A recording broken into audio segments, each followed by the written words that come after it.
Welcome to Kite Line, a weekly radio program on WFHB that focuses on issues in Indiana's prison system and beyond. I'm Emma Johnson. And I'm Mia Beach. And we're your hosts for this program. Behind the prison walls, a message is called a kite. Whispered words, a note passed hand to hand, a request submitted to the guards for medical care. Illicit or not, sending a kite means trusting that other people will bear it farther along until it reaches its destination. Here on Kite Line, we hope to share these messages with you, across the prison walls.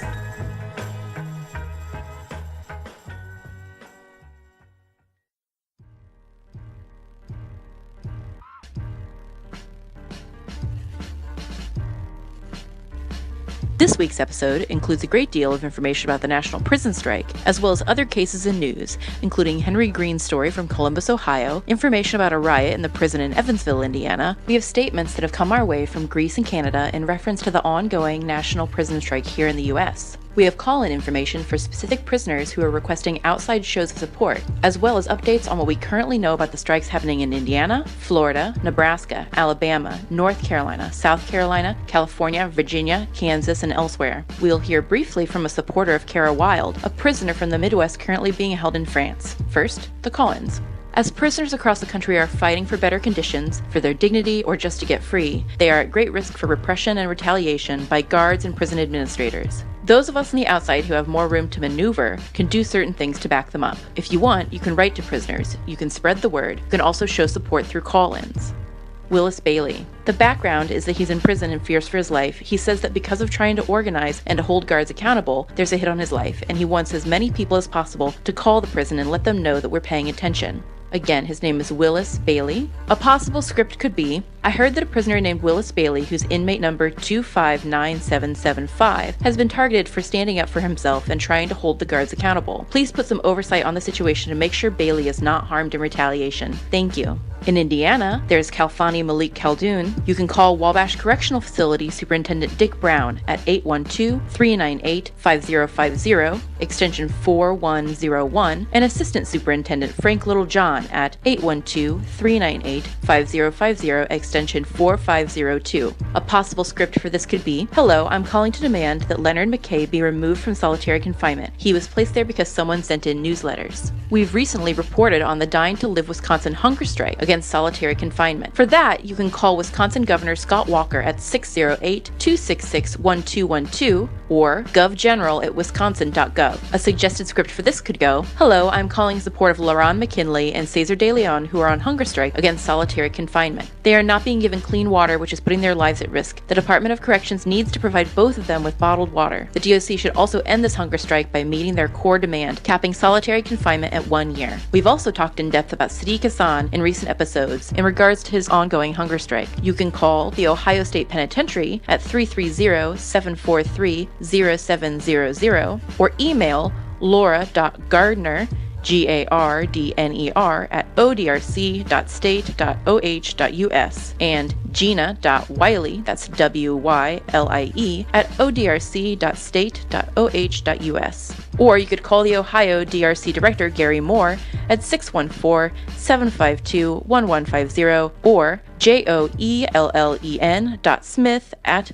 odrc.state.oh.us. You can ask to speak to or leave a message for Gary Moore and say something along the lines of, I am calling in support of Sadiq Hassan and other Muslim prisoners at OSP. Please drop the bogus conduct report against Hassan, which is number R130-559, and fire Imam Said Ismail and replace him with a real Muslim faith leader who prisoners at the Ohio State Penitentiary can trust. There's also a Donaldson, Alabama call-in. You can call Warden Bowling at 205-436-3681. You can email grant.cull at doc.alabama.gov. All these are just certain things that you can do to give support to prisoners. If you want more information, you can go to prisonstrike.com, supportprisonerresistance.net, or look at our website. And now we have statements from both Greece and Canada in reference to the ongoing national prison strike here in the U.S. September 9th, 2016. A letter in support of prisoners in the U.S. who are striking against prison slavery. First, we want to tell you that you are not alone. We are keeping our eyes on your struggles. We support you. In your call for a strike on September 9th, You evoke the uprising in Attica that began on September 9, 1971. You write about ending prison slavery by ceasing to be slaves yourselves. We see you, we hear you, we support you. We are a group of people, some in prison, some not in prison, and some who are in between. We're critical of the prison system and all its trappings. We would like to share with you some stories of our struggles. Where we are, there's a traditional work stoppage inside federal prisons on August 10th. Though stronger in years past, Prisoners' Justice Day is a day when prisoners here refuse to eat, refuse to work, refuse to leave our cells. We commemorate those who have died in prison. When the tradition started in 1974, prison officials would punish us for it, write us up, lock us up, dock our pay. One day in Collins Bay Penitentiary, a federal prison in Ontario, the kitchen decided not to cook breakfast on August 10th. They knew we were not planning to eat, but we knew that this day is about more than fasting. We lined up in their kitchen demanding breakfast, and one by one disposed of it in the garbage. Federal prisoners in Canada pay room and board. In 2013, our pay was docked, and half of that was justified by an increase in room and board payments. In February of 2016, we wrote a list of demands to the federal government. We excerpt that section on work and pay here. We protest the cuts to our wages. We should have access to real wages, not pennies. CORCAN, Corrections Canada Industries, is a separate entity of Correctional Services Canada. Its mission was to provide meaningful employment and skills. It was a way for long-term prisoners to keep their families together and short-termers to build some money for release. In fall 2013, prisoners' pay was cut. The bonuses and incentives that prisoners used to receive for working at CORCAN were taken away. Currently, the maximum wage we make in 10 days is $69. Of that sum, we must pay $15.18 to kitchen services, $5.52 to telephone services and maintenance, $11 to television fees and maintenance, and $3.73 to savings. Only $33.57 remain. Our pay rates have not been indexed to inflation since 1982." End quote. We went on to demand access to the provincial minimum wage, access to the Canadian pension plan, and real workplace insurance. We demanded access to trades and training while in prison that have an accreditation that is recognized on the outside. We have thus far received no concrete response to our demands. In commemoration of all those who have died inside, including the prisoners who died in the uprising at Attica when state troopers stormed the prison with shotguns and tear gas, we connect our struggles to yours. We will be watching. In solidarity, the Termite Collective. The following is a letter of support from Greek anarchist prisoners in the Korydallos prison in Athens. Salutations to the U.S. prisoner strike. The date 9/9/1971 marked one of the most important dates for the struggle against prisons. The uprising in Attica would still be a major event, even without the subsequent massacre committed by the cops who acted in compliance with the mandates of the law and order doctrine, which has found various diversified applications in the Western world until today. Back then, the liberation movements, Black liberation, anti-war movement, feminist movement, etc., that were active outside prisons influenced a substantial number of U.S. prisoners who chose to position the prison as a space and an institution at the heart of the struggle to change the status quo. Prisons constitute a fundamental tool in the hands of the state in its pursuit to get rid of all those who are deemed superfluous or dangerous to the deathly hush that it seeks to impose on the world. The more capitalism evolves and reaches its limits, swallowing up human beings, natural resources, and entire ecosystems in its destructive course of action, the bigger profits it demands, resulting in millions of people being turned into slaves. The Pan-American strike, which is due on September 9th, means to convey a straightforward message. We refuse to be slaves any longer. Forced labor in public or private, federal or state prisons turns nearly 2.5 million prisoners in the U.S. into slaves to international corporations. Quote, "This is a call to end slavery in America. This call goes directly to the slaves themselves," end quote, as we read in the prisoner's announcement. We know how hard it is to fight capitalism where it's most powerful, namely the U.S., and we also know that depriving it of part of its profits is the only way to inflict severe damage. That's why the upcoming strike is of utmost importance. That's why we stand in solidarity and salute the subversive dignity of the prisoners in the U.S. Victory for the prisoners' fight in the U.S., social revolution to abolish states and capitalism, some anarchist prisoners from Greece, Korydallos Prison, Block D. I have a friend, Kara Wilde, who is incarcerated now in France. I'm going to talk a little bit about what happened. On May 18th, thousands of folks came together in Paris to fight ongoing siege of pig violence and to oppose new neoliberal labor reform. During a march, a police car was set ablaze. Kara was brutally arrested in connection over a week later on May 26th at a separate event. Despite lack of evidence, she is accused of smashing a pole through a police car windshield moments before it was set on fire. Kara is a trans woman and is being held in a men's jail. You can imagine what that brings about. Her charges are attempted voluntary manslaughter of a person holding public office, destruction of property, group violence, and participating in massed armed group. Kara is one of 6 facing charges in connection. Worse, France's prime minister is vowing to execute unrelenting punishment to set an example to demobilize protest. She is being held without any kind of bail or bond because she's a flight risk. There's so many different ways to get involved. Just writing to her is great. And what you should know about writing to international prisoners, you can use U.S. postage, but if you actually get the international stamp, it gets there quicker. And, include another addressed envelope and like a letter, a paper so that she can write you back. You can also visit freekarawild.org, freekarawild.org. Up next, we speak with someone in Evansville, Indiana, about people facing charges for an alleged riot in the Vanderburgh County Jail. Evansville is one of the few large cities in Indiana.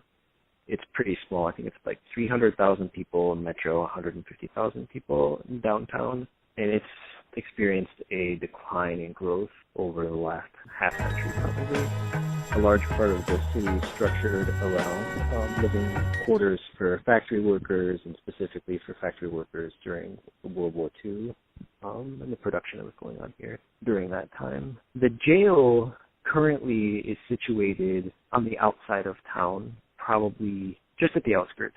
I would think like maybe 10 minutes from downtown. It used to be right downtown in the center, and there was a fire. According to the jailers, it was due to allowing the people incarcerated to have books, because the fire was started with books, and so then they were denied access to a library as a way to prevent them from starting the fire, and they moved the jail outside of town. In my experience with the people I've known personally who have gone to the Vanderburgh County Jail, it's always overpopulated. It's common for people to be sleeping on the floor. And then one person in specific told me, somewhat dramatized maybe, that they would rather be sent to prison than to have to wait out their court date in the jail, which they found much more uncomfortable. And you said that it takes a long time for people's their initial hearings in the Vanderburgh County system. I don't think that delays are uncommon. I know specifically in the case of the people charged with rioting that some of them have been in jail for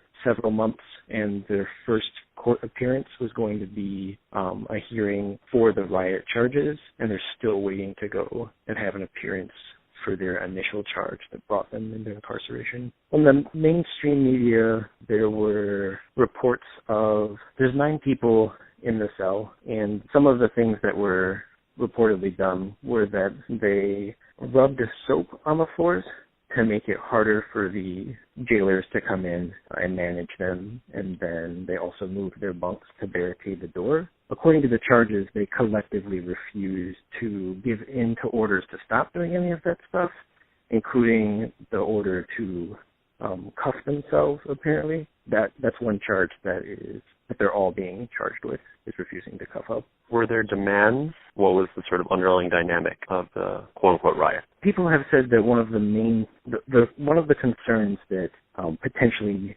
unified people to any degree was just the basic conditions, including being collectively punished. These people are forced to be in a cell together for different reasons, coming from different backgrounds, and then one of them does something that the guards don't like, and then immediately says that they're going to punish everyone that they forced to be in that cell already with that person. And so those people responded in a way that immediately they felt like that was unfair, but then also it just brought to the surface that the whole situation was unfair for them, and they were fed up with it. Is there any sense of how anyone else in the jail feels about the situation? I'm not aware of any general feedback from people in the jail. One of the issues with the people who are facing these charges is that after being swarmed by the officers in the jail, they spent almost a month.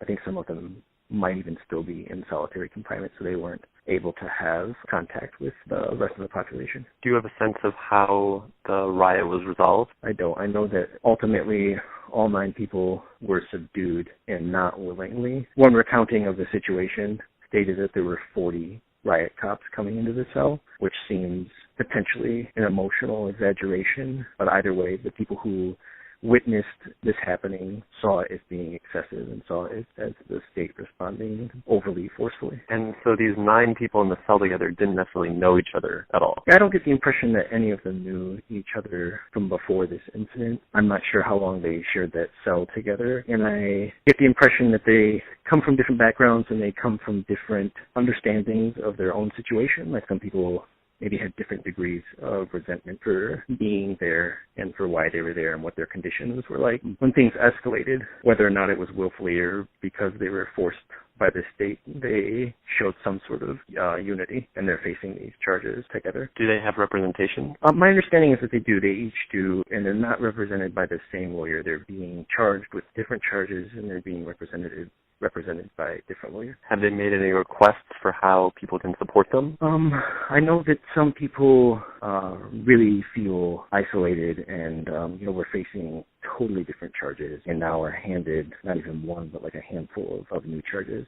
And they really would like to just talk to people. Some of them are really upset how the mainstream media didn't talk to them at all. They reported the incident and then solely from apparently like something said to them by the police force. So they're looking forward to different venues and different correspondence with people just to share their experience.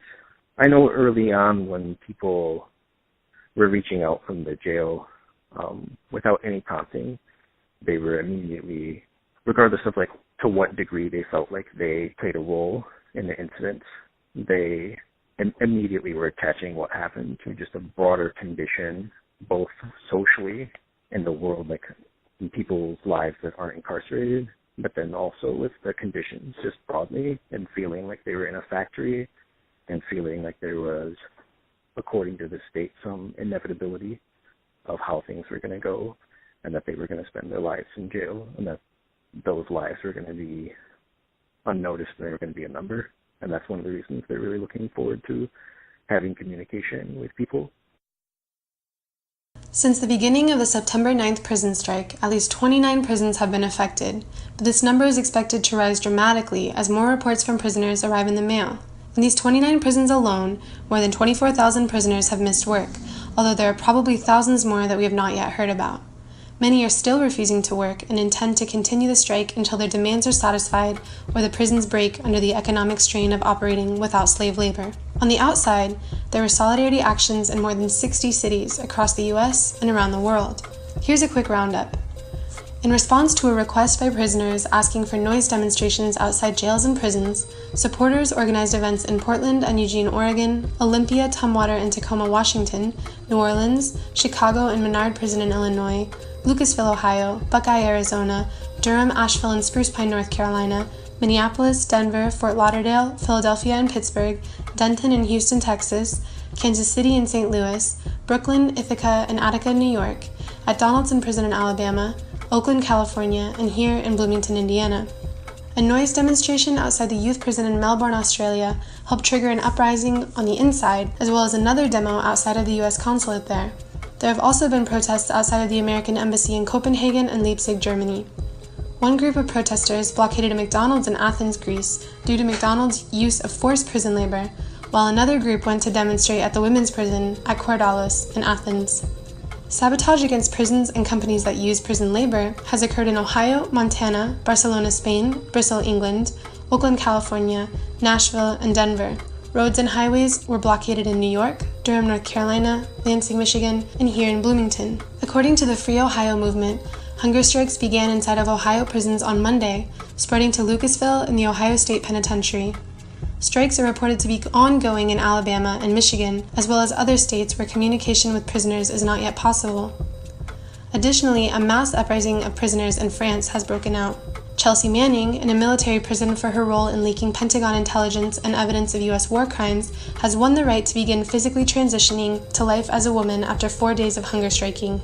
In their statement on the first day of the strike, prisoners with the Free Alabama movement wrote, Free Alabama movement has often stated that the solution to mass incarceration and prison slavery must be led by the men, women, and children who are incarcerated and who are contributing to prison slavery and our own oppression by continuing to produce goods and provide services and purchase products that generate billions of dollars in revenue each year to support prison slavery.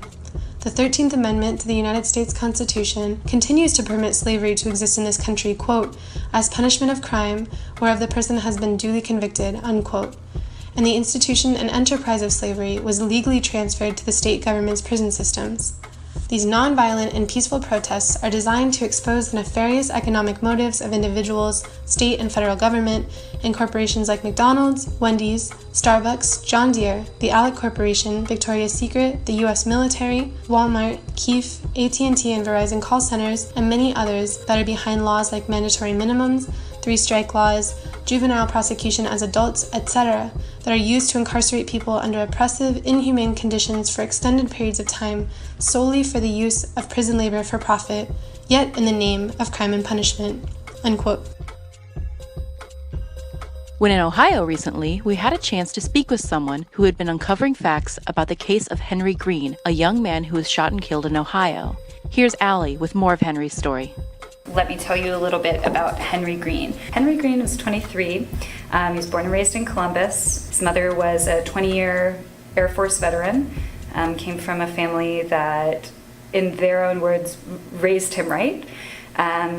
He was very rarely in trouble, very beloved by his friends, and on June 6th, he was walking down the street with his friend Christian, and they were leaving Henry's aunt's house and walking down the street in South Linden in Columbus, Ohio. And Columbus is, neighborhoods are pretty segregated in terms of wealth here. So he's walking down the street in his neighborhood, which is being watched by the police, by the Columbus Police Summer Strike Initiative, which is a group of police officers who volunteer to monitor what they call hotspots during the summer. And these are low-income neighborhoods zoned out. So Henry and Christian turn the corner, see family friends on the porch, give them a wave, and they're going up to greet these people, and two white men come out of an unmarked SUV. Windows are tinted, and they have their guns drawn. And what happens then happens really fast, and it's the police report versus what Christian and the people in the neighborhood and all of the witnesses. It was 6 p.m. on a summer night, so everyone's outside. These two men, they rush Christian and Henry. Christian runs, Henry hits the ground. Ohio is an open carry state, and the police say Henry had a gun. That is in dispute with what witnesses say, but he did have a carry license, and if he was carrying his gun, he was doing so legally, responsibly. When one of the police officers left the car, Christian heard and other witnesses heard him say, "You gonna pull a gun on me, mother?" They shot him 7 times. When Henry was taken to the hospital, his family wasn't given any information about what happened to him. The state, through the Columbus Police Department, released a statement on Facebook, I think it was 5 or 6 hours after his death, calling Henry the suspect and the police the victims. So they're creating a narrative before the family even knows how many times he had been shot. The family enlists the services of attorney Sean Walton, who here in Columbus is a real champion for victims of police violence and their families. He represents a number of families here and former police officers who contest the practices of the Columbus Police Department. So they enlist his services. Through a private investigation, the family finds out how many times he was shot. They have an independent coroner's report. They have all of these independent ways of moving because the Columbus Police Department and the city of Columbus will not reply to their letters. They won't engage in the discussion with Sean, the attorney, or the family. So the family's really been struggling with the fact that their narrative has been created by police. So I was first introduced to the story at a Black Lives Matter rally in Henry's name in July. That was held in Franklin County here, and I heard them speak and heard Sean read some of the letters that he had written on behalf of the family to the Columbus Police Department and their replies, which were absolutely no information, extremely condescending. And now we're at this standstill where it's technically the family and witnesses and private investigators' word versus the police, and the police are sticking with their narrative that Henry was carrying a gun, he was drunk on the street, and he waved the gun at them. In the preliminary investigation document, they cite alcohol despite the fact that this is before the toxicology had been run and neither Henry or Christian were carrying a bottle. Neither of them were visibly drunk. Toxicology proves that they might have had or that they did have a small amount of alcohol in their system, enough to legally drive. So they're not visibly drunk walking down the street, but the police cite alcohol. In the preliminary police report, the summary of what happened is one sentence long, very poorly written, might I add, and calls Henry the suspect, calls the police the victims. They justify the shooting by saying that he had a gun. If Ohio is an open carry state, why was Henry Green shot? Because he was licensed. If Ohio is an open carry state, why is Tamir Rice shot? If Ohio is an open carry state, why was John Crawford shot? They're all black men. They're all in the state of Ohio. So we're looking at Henry with a real close eye, even though there's no video. There's a video of the aftermath. There's a video of Henry on the ground with his hands cuffed and the police trying to resuscitate him. But because the video of the action as it happened doesn't exist, we have to work in these ways that are different. And that's where I come in as a news person, a journalist, a storyteller, is that listening to as many people as I can possibly talk to. And in the city of Columbus, that includes former police officers. In 1999, the Department of Justice investigated the Columbus Police Department for racial profiling, and they were found to, actively engage in it. The numbers in terms of traffic citations by race, they are worse now than they were when the Department of Justice did this investigation before the year 2000. So we're looking at a climate that's worse now and police that haven't been reprimanded. Also in Columbus, what makes this situation really unique is a sergeant in CPD is currently, I believe, on paid leave, even though 2 black officers came forward and said that he was super aggressive, used language, made death threats. So the climate in the Columbus Police Department is what I'm really looking into, because if you're looking at just in terms of data who they're targeting, in terms of zones, the fact that they call black neighborhoods hotspots and target them in the summer, the connection that I make in my head is if they hadn't shot Henry, they would have arrested Henry, and Henry would be another body in a jail in downtown Columbus, Ohio, where the prison is here. So Henry being targeted by the Summer Strike Initiative leads me to question the Summer Strike Initiative. And interesting things that I found out in investigating this story so far, since the Summer Strike Initiative went into play, I think it was 7 years ago, the name has changed every year. At one point it was called the Anti-Gang Initiative. They're not big on offering information about the numbers, and they're not big on but the police describe it as for police, by police. That's what the program is. The police volunteer for it. So they think that they really know who the criminals are in this town. And in looking into Henry's case, I've realized that they themselves are the criminals and are let off the majority of the time. In 26 years in Columbus, Ohio, a police officer has never been indicted for shooting someone. 26 years. That's almost 3 decades. And this is if you look around, this is a black city policed by white police. And that is terrifying to me. Henry could be any of the young men that live on my block. Henry could be any of the young men in this conference center where we're meeting today to talk about prison abolition. I know that that's a tried turn of phrase, but Henry Green is Columbus. This was his city. This was his family, and to let him down would be to let the Columbus Police Department win. And they've won too many times. For almost 30 years, they just keep winning, so.